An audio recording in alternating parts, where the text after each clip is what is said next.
S மக்களே, இன்றைக்கி big pass first promo வந்துருச்சு. காலையிலேருந்து மறுபடியும் ஒரே ரூல்ஸை ஃபாலோ பண்ணாமல் மைக் போடாமல் இருந்திருப்பாங்க போல்.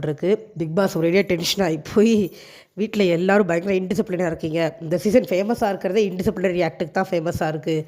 ஒரு விஷயத்தையும் சொன்னால் செய்ய மாட்டேங்கிறீங்கன்னு சொல்லி கழுவி ஊற்றி கடைசியில் எல்லாத்துக்கும் ஹைலைட்டாக ஆகிற மாதிரி துஷாரோட கேப்டன்ஷிப்பை பிடிக்கிட்டாரு. நீங்களே பல நேரம் போட மாட்டேங்கிறீங்க, உங்களுக்கே சொல்லிகிட்டு இருக்கணுமா, உங்களை பார்த்துக்க சொன்னோம் அப்படிங்கிற மாதிரி. ஆக்சுவலாக நம்மளுக்கும் அப்படி தான் இருந்தது. இந்த நைட் டைமில் நிறைய 18+ போகுது போல் இருக்குது.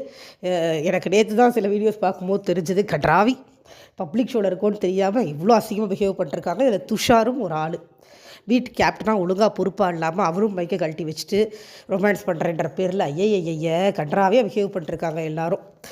2 அரட்டு போட்டது கரெக்டு தான். கேப்டன் பதவி பிடுங்கினது கூட கரெக்டு தான். ஏன்னா அவர் கேப்டன் வேலையை தவிர மற்ற வேலையெல்லாம் நிறைய பார்க்குற மாதிரி இருக்குது. பார்வதிட்ட மட்டும் தான் கேப்டன் வேலையை காட்டுறாரு, மற்றவங்கள்ட்டெல்லாம் வேறு மாதிரி பிஹேவ் பண்ணிருக்காரு அவர். ஸோ இவங்க யாருக்கும் சீரியஸ்னஸ்ஸே இல்லை. கத்துறது மட்டும்தான் பிக் பாஸ் ஷோன்னு நினச்சிக்கிட்டு விளையாடிட்டு இருக்கிறவங்களுக்கு இது தேவை தான். ஸோ அவர் கேப்டன் பதவியை பிடிக்கிட்டு விட்டுட்டாரு. இதுதான் ஃபஸ்ட்டு ப்ரோமோ. வேறு என்ன நடக்குது இன்றைக்கின்னு தெரியல, பார்ப்போம் என்ன நடக்குதுன்னு. பிக் பாஸ் இதே மாதிரி ஸ்ட்ரிக்டாக எல்லா விஷயத்துலையும் இருந்தாருன்னா நல்லாயிருக்கும். பார்க்கலாம் எப்படி போகுது அப்படின்னு.